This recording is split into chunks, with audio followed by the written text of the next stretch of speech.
Bien, alors bonjour à tous et à toutes. Je me présente, je suis Philippe Depreux. Je représente en fait ma collègue de Bordeaux qui est empêchée et je suis son équivalent à Hambourg.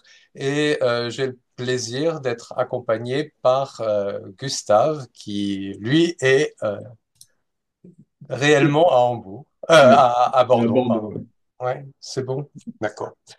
Bon, alors donc, nous sommes un cursus qui s'appelle Ambor. C'est la contraction de Hambourg et de Bordeaux. Ça nous permet le jeu de mots de dire Willkommen an Bord, donc bienvenue à bord. Et c'est un cursus d'histoire avec une majeure en histoire et une mineure. La mineure est au choix en archéologie classique, en français, en géographie, en allemand ou en histoire de l'art. Et donc, vous étudiez dans le cadre du cursus l'histoire pour environ trois quarts des crédits et un quart des crédits, donc dans la matière secondaire que vous devez choisir au début de vos études et qui vous accompagnera durant tout votre parcours. Vous avez ici quelques petites impressions de Hambourg et de Bordeaux pour vous montrer que c'est tout simplement un endroit où il fait bon étudier. Ce sont deux grandes villes mais des grandes villes qui sont à taille humaine en quelque sorte, ou par exemple pour Bordeaux, c'est une ville très très verte où il fait bon vivre, mais ça je laisserai éventuellement Gustave vous donner son impression sur ces deux villes. Nous sommes aussi à Hambourg, dans un des plus grands instituts d'histoire à l'échelle de l'Allemagne. Nous avons une quinzaine de chaires ce qui est à peu près le double de ce qu'on trouve normalement dans une université en Allemagne. Qu'avons-nous dans notre offre de formation? Eh bien, nous avons en fait une approche générale de l'histoire qui part de l'Antiquité jusqu'à nos jours, avec un détour par l'histoire médiévale que j'ai le plaisir d'enseigner. Vous voyez qu'il y a des présentations un peu différentes. Alte Geschichte, histoire ancienne, Mittlere Geschichte, histoire médiévale, Neuere Geschichte, histoire moderne et histoire contemporaine. Déjà, rien que par cela, vous voyez que en France et en Allemagne, on n'appréhende pas l'histoire de la même manière.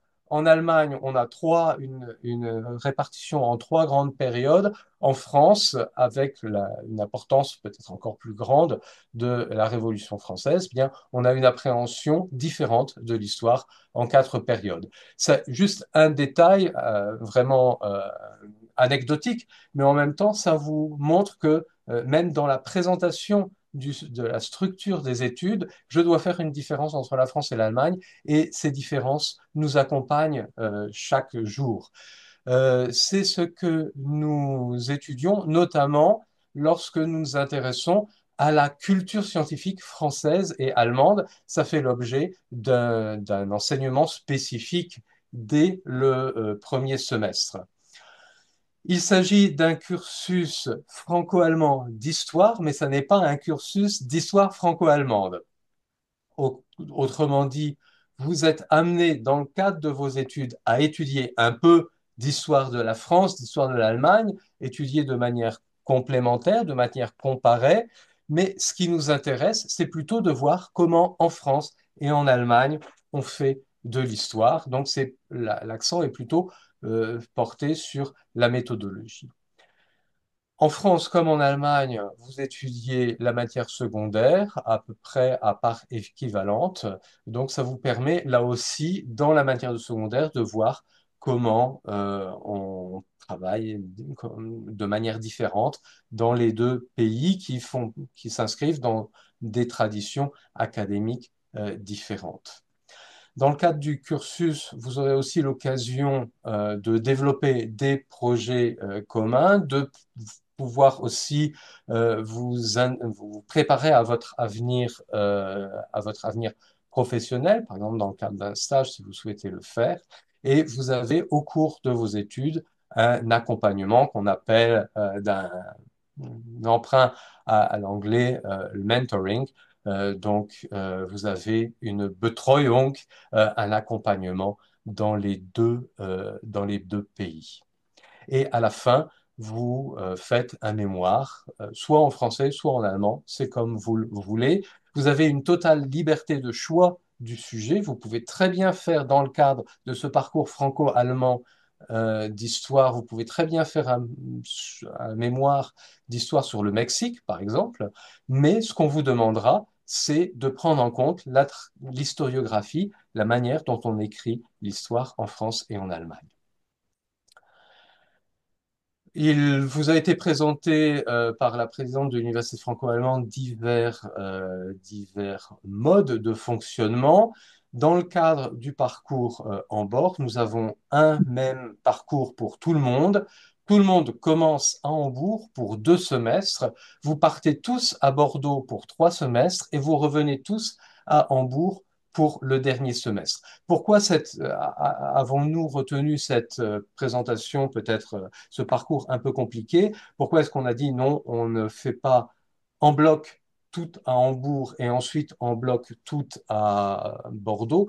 Tout simplement parce que au sein du cursus, les 2 premières années, donc les semestres 1 à 4, sont des semestres d'initiation et vous avez une initiation à Hambourg et une initiation à Bordeaux. On commence par Hambourg tout simplement parce que dans le cadre du cursus à Hambourg, ça vaut pour notre cursus franco-allemand, mais ça vaut aussi pour les études d'histoire en général. Nous avons un module d'initiation avec un tutorat. Et donc, ça veut dire que pendant le premier semestre, un étudiant est là aussi pour vous aider, pour vous conseiller en concertation avec l'enseignant. La troisième année est une année de spécialisation et donc vous pouvez aussi vous spécialiser à la française, vous spécialiser à l'allemande et lors du dernier semestre, par exemple, vous participez à un Hauptseminar qui est un enseignement dans lequel il y a aussi des étudiants de master et qui est vraiment orienté vers la recherche. Vous avez ici une autre présentation de ce grand saut, donc de Hambourg vers Bordeaux, avec une concrétisation. Donc, le prochain semestre d'hiver 25-26 et le semestre d'été 26, vous le passeriez à Bordeaux, à Hambourg. Ensuite, vous allez à Bordeaux pour 1 an et demi et vous revenez à Hambourg. Et là, eh bien, je voudrais passer la parole à Gustave pour qu'il nous fasse une présentation de ses impressions. Oui, ben, je vais plus axer ça sur le côté étudiant plutôt que administratif et formatif. Comme on en a parlé, Hambourg et Bordeaux, c'est quand même des villes, des métropoles, que ce soit en France ou en Allemagne. Donc, ce sont des grandes villes avec une offre culturelle qui est quand même très développée. À Hambourg, les nombreux professeurs d'histoire proposent parfois des conférences pour présenter leurs ouvrages qu'ils sont en train d'écrire, etc. Et à Bordeaux, je ne peux compter les conférences sur les présentations d'ouvrages dans les librairies de centre-ville, et puis même les régions qui sont très ancrées historiquement dans l'histoire de chaque État. Parallèlement à ça, donc en plus de l'offre culturelle, ce sont des belles villes avec beaucoup de choses à faire. Et pour revenir un peu sur cet esprit de corps que mettait beaucoup en avant la présidente de l'UFA dans la présentation générale, ici, il est effectivement mis un peu au cœur des préoccupations. Ça veut dire que on passe toutes les 3 années ensemble, du début à la fin. Et moi, je me suis fait aider en tant que Français en Allemagne lors de ma première année d'études. Et maintenant, c'est moi qui aide les Allemandes en France pour voilà, prendre leurs cours, les aider à appréhender ce système qui est très différent. Et c'est ça qui est beau aussi, c'est qu'on voit deux systèmes d'éducation. Un système allemand qui est beaucoup plus basé sur la discipline, le travail chez soi, la recherche individuelle, et un système français plus accompagné, mais plus exigeant aussi parallèlement, avec, vous le connaissez au lycée, ce système de partiels, hein, donc un peu comme les contrôles que l'on a au lycée, mais un peu plus conséquents et qui définissent un peu votre note du semestre. Euh, c'est très global comme enseignement, hein. On n'a pas de thèmes spécifiques qui sont attribués, à part en France où c'est un peu plus différent. Mais en Allemagne, on a une ribambelle de sujets qui peuvent aller de la Grèce antique voilà, jusqu'à aujourd'hui sur des espaces géographiques très différents et aussi des thèmes très différents, social, politique, économique, militaire. Il y en a pour tous les goûts et justement, ça permet de voir qu'est-ce qui nous plaît, qu'est-ce qui nous plaît moins aussi et de se spécialiser en troisième année et commencer à choisir, entre guillemets, une époque pour voir après ce qu'on fera plus tard. Voilà. Merci. Donc oui, en fait, bon, notamment l'offre à Hambourg, vous êtes très très libre du choix des sujets. Et bon, là, Gustave est en deuxième année, et l'année prochaine, ce sera une année de plus grande liberté encore, où il pourra sélectionner ce qu'il veut faire. Donc en troisième année, vous avez plus de possibilités. Je dois revenir sur sur la PowerPoint. Est-ce que vous la revoyez? C'est bon. Ouais. C'est bon? Alors, voilà.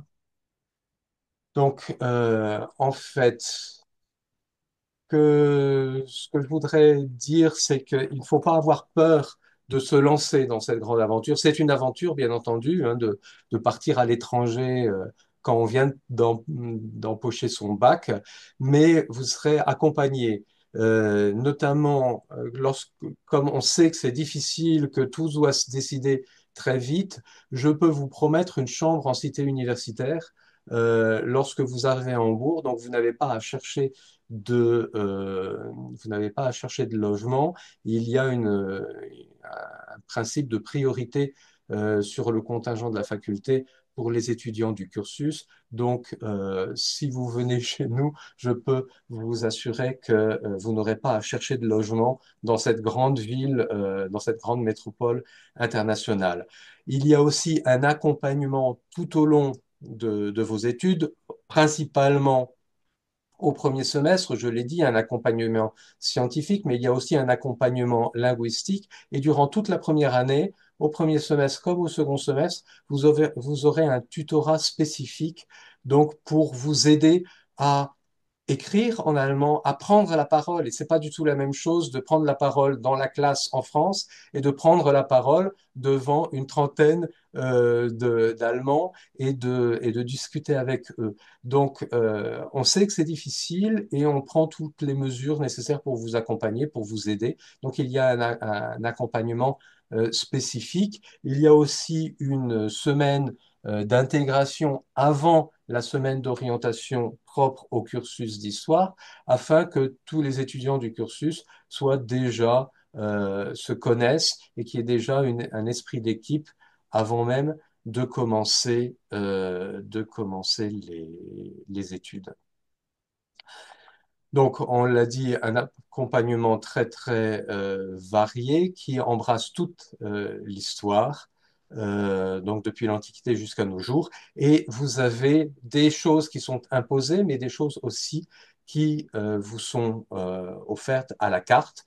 Donc, vous pouvez très bien, par exemple, décider au début de vos études de commencer en mettant l'accent sur l'Antiquité, sur le Moyen Âge ou sur l'époque contemporaine et vous pouvez, au sein d'un cahier des charges euh, chronologique, vous avez le choix entre, par exemple, pour le premier semestre, les cours principaux, vous avez le choix entre une douzaine de cours. Donc, la liberté est vraiment un élément essentiel dans votre travail.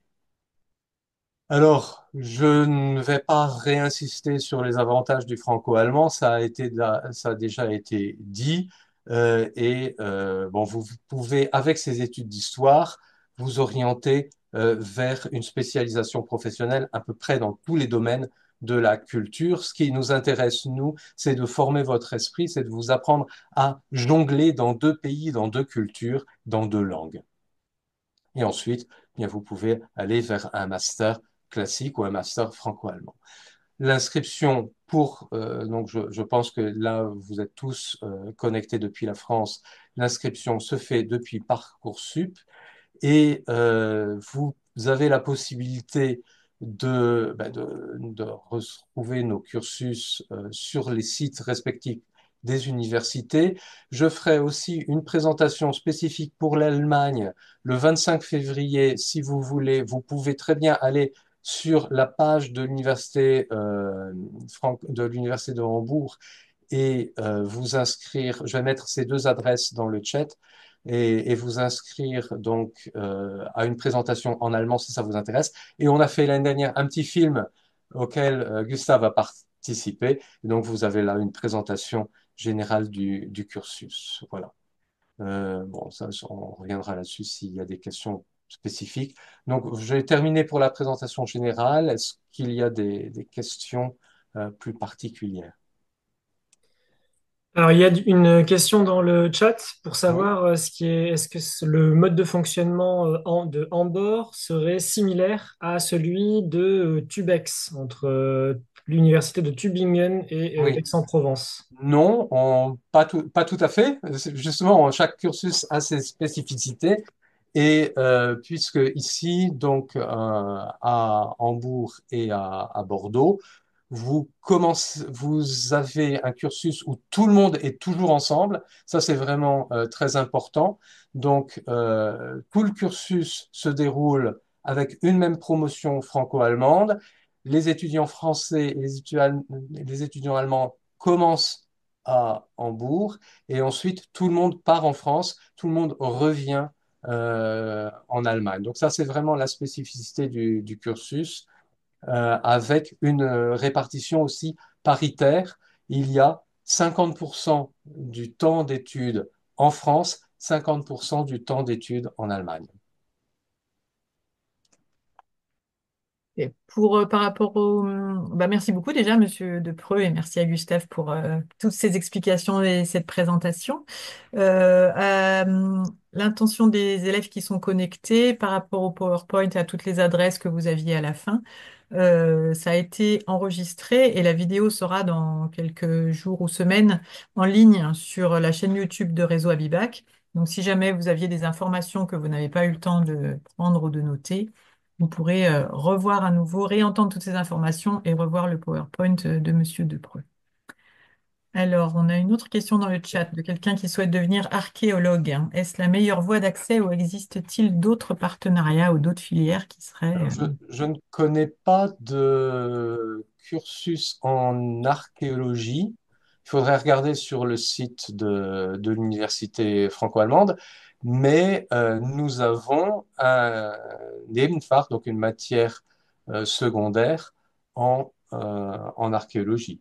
Oui. Et je peux aussi préciser que un des camarades qui est aujourd'hui en L3, donc en dernière année de licence avec nous, projette plus tard de faire un master en archéologie Ouais. en France, bah, bien qu'il soit allemand. Donc c'est une voie qui est envisageable, bien Tout à évidemment. fait, hein. La licence d'histoire est souvent une licence d'histoire, histoire de l'art et archéologie, hein. Donc c'est effectivement souvent ensuite à partir du master, on peut ensuite se spécialiser.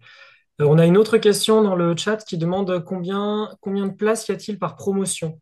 On a 10 places de part et d'autre, donc on a 20 places en tout. Allô? Oui. Oui, oui. Oui, oui, donc tout se passe uniquement par J'ai Parcoursup, il perdu n'y a pas d'entretien, c'est Laura. uniquement sur dossier, c'est ça? C'est uniquement sur dossier, oui, voilà. En fait, donc, ça se passe comme cela. Bon, la procédure est différente en France et en Allemagne. Le timing est différent aussi. Pour ce qui est de la France, donc, les inscriptions se font sur Parcoursup et ma collègue convoque les dossiers qui sont présélectionnés pour un entretien Ah qu'on oui. Ah oui. fait via Zoom. Et donc, on a un quart d'heure d'entretien par candidature où il s'agit de voir quelle est la motivation, quelles sont les connaissances linguistiques, etc. Entretien en franco-allemand, du coup? Alors justement, la seule, donc à la différence du timing Pour l'Allemagne, ça se fait beaucoup plus tard, ça se fait fin juin. Et la grande différence, c'est que les entretiens pour les Français, on les fait en allemand, et les entretiens en allemand, et les entretiens pour les Allemands, on les fait en français. D'accord. Voilà. Et une autre question pour savoir à peu près combien vous auriez de candidats chaque année de chaque côté. Est-ce que vous avez, j'imagine que ça fluctue, mais pour avoir Ça, une idée du taux de sélectivité? ça fluctue. En fait, on fait toujours une liste complémentaire qui est à peu près équivalente à la liste principale. Puis après, ça joue. Il y a beaucoup de gens qui partent aussi en classe prépa, des choses comme ça. Voilà, on a toujours, on a une liste de candidats qui tournent alors, ça tourne dans les trentaines, quarantaines de candidatures et on a toujours à peu près une vingtaine de personnes qu'on est disposé à accueillir pour le côté français. D'accord. Est-ce que le choix des spécialités en terminale est un frein? Si on prend des spécialités scientifiques, par exemple. Oui. Non, non, non, on peut très bien avoir un remords et se dire, ah, finalement, l'histoire me passionne et je fais ça. Non, non, il n'y a pas du tout il n'y a pas d'inconvénient. Oui, c'est la motivation du candidat On que... peut très bien être un très bon matheux et très bien écrire et s'intéresser à l'histoire. Il y a pas d'interdit. Question Deux, sur le montant des frais d'inscription. Alors, les frais d'inscription sont donc les étudiants français payent l'inscription à Bordeaux. Je n'ai pas les chiffres en tête. non, mais c'est la même chose dans toutes les universités en France. C'est un peu moins Voilà, on doit être un peu moins de 200 euros et si on est boursier, c'est zéro. Voilà. Et voilà. En Allemagne, on ne paye pas les frais d'administration, c'est-à-dire qu'on paye juste le frais d'inscription et pas les frais d'administration qui Alors, sont élevés en quand fait, même en France. vous payez en Allemagne, bon, c'est un système différent de celui de la France, et vous payez le semester ticket qui vous donne aussi enfin, la libre L'accès circulation oui. maintenant dans toute l'Allemagne. Donc ça n'est pas gratuit. Euh, c'est comme dans n'importe quel autre cursus allemand. Donc le semester ticket doit être acquitté, mais en échange, vous avez la gratuité de circulation, non seulement dans Hambourg, mais dans toute l'Allemagne. Voilà, c'est la Gustave, différence. sur les frais d'inscription en France, vous avez un souvenir peut-être? Comment? Frais d'inscription en France, moi j'étais boursier, donc je paye zéro. D'accord. Mais mes camarades disent que ça tourne autour de 200, un peu moins de 200, il me semble. Voilà. Je sais plus exact. 190, je crois. D'accord. Et à quel moment se passent les entretiens après avoir retenu les dossiers sur Parcoursup? Pour les Français, Hmm. Oui, en mai. Enfin, je sais plus, ça varie toujours. Si j'avais mon calepin sous la main, je pourrais vous le Hmm. dire. Je crois que c'est en mai à peu près. vraisemblablement mai, puisqu'ils ont une réponse Hmm. déjà fin mai ou tout début juin. Donc c'est Oui, ça. oui, oui. Donc ça doit être vers la mi-mai, quelque chose comme ça. Ok. Une autre question sur les débouchés professionnels, plus précisément, est-ce que vous avez, alors j'imagine que de toute façon, la licence n'étant pas professionnelle, elle aboutit surtout à quelque chose, à d'autres, une poursuite d'études souvent? Tout à fait, voilà. En fait, tous nos étudiants poursuivent vers des masters ensuite. Ils ne s'orientent pas directement vers le monde professionnel. Et là, c'est totalement, c'est très, très variable. Ça peut aller du droit à l'aménagement du territoire, aux douanes. Enfin, j'ai eu tout déjà. Donc, c'est très, très, très, très, très ouvert. Très bien. Alors, on va laisser les élèves ou futurs étudiants poser leurs dernières questions. Prévu de terminer entre 19h45 et 20h, donc on est dans un timing parfait. D'accord? Moi, j'en profite pour poser une question. J'ai suivi un cursus d'histoire classique en France et donc on était très limité sur les sujets qu'on pouvait choisir. Il y avait énormément enfin, voilà, c'était des passages obligés en fonction Oui. des profs qui étaient dans telle et telle année. Est-ce que c'est la même chose côté allemand ou est-ce qu'il y a, parce que j'ai aussi fait une année en Allemagne et on avait énormément de choix. Oui. Eh ben voilà, c'est Jein. La réponse est Jein. Ok, En fait, on a beaucoup plus de choix à Hambourg qu'à Bordeaux, hein. ok. Puisque en fait, voilà ce que vous décrivez, bon bah ça, on le vit aussi chez nous. Euh, quand on étudie en France, on a presque son, son emploi du temps qui est tout fait en fonction de la structure des années. Chez nous, à Hambourg, ça n'est pas du tout le cas. Et donc, bon, enfin, pour les enseignements notamment de deuxième année, eh bien, la trame est beaucoup plus contrainte à Bordeaux. Et ici à Hambourg, en fait, vous avez simplement le type de cours qui doit être suivi. Et dans ce type de cours, si nos auditeurs veulent regarder cela, ils peuvent aller sur le site de l'Université de Hambourg. Dans Steen, vous avez le répertoire des cours commentés. Et en fait, pour un type de cours, vous avez, selon les périodes, selon les semestres, entre 4, 5 jusqu'à 12 cours différents. Donc, dans un type bien précis, et vous êtes astreint à suivre ce type de cours, vous pouvez avoir jusqu'à une douzaine d'offres différentes. Très bien. Très bien. Et en fait, on est vraiment typique. Il y a Oui, des études en France et en Allemagne, quoi. oui. On a, Mais c'est combiné avec un double diplôme à la fin, donc tout à fait, c'est tout à l'intérêt. fait. En fait, les étudiants reçoivent à la fin une licence d'histoire et un Bachelor of Arts, deux diplômes pour le prix d'un. Voilà. Mais pour un investissement quand même qui est un investissement, je ne veux pas dire double, mais bon, il faut quand même, voilà, il faut être motivé, il faut s'investir dans les études puisque ben, on doit répondre aux attentes de deux systèmes différents, quoi. Oui, les Mais élèves à Bibac sont déjà préparés à cette éventualité en fait voilà, de voilà, travailler deux fois plus pour à la fin avoir un double diplôme parce que à Bibac c'est tout à 10 heures fait. d'allemand par semaine si je me souviens bien en plus. Ah oui. Donc c'est une charge de travail en plus que l'élève est prêt à fournir ensuite dans ses études plus tard pour avoir à la fin du coup ça fera quatre diplômes, le bac, l'habitour, la licence et le Bachelor of Arts pour un temps d'études équivalent à un licencié français. Voilà. Voilà. Et au fil des années, bien, on augmente un petit peu parce que bon, à Bibac, on est dans un contexte français pour les Français et allemand pour les Allemands. Et là, bien, les Français et les Allemands sont plongés dans une autre culture, dans un autre univers académique. Et donc, voilà, il faut s'organiser autrement en France et en Allemagne. Mais c'est tout l'intérêt justement de ce genre de cursus, en fait. Et c'est ça qui intéresse in fine un employeur.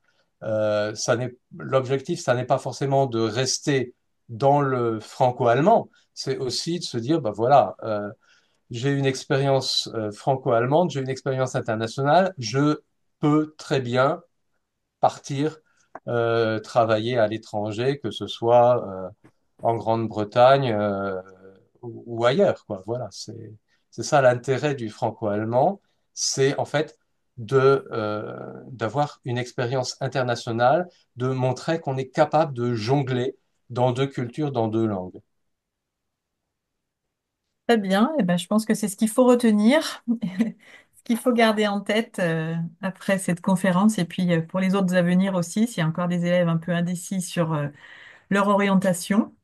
On vous remercie beaucoup, Merci Guillaume beaucoup. Dupart, Merci. Et monsieur vous de pouvez nous Florus. contacter, soit Karine Sion-Yenkes à Bordeaux, soit moi-même. Il n'y a pas de problème. On vous répondra rapidement. Eh ben, Très merci bien. beaucoup pour eux et merci pour votre temps à tous les deux. Merci. Merci. Bonne soirée à tous. Bonne Au revoir. soirée. Au Au revoir. revoir. Au revoir.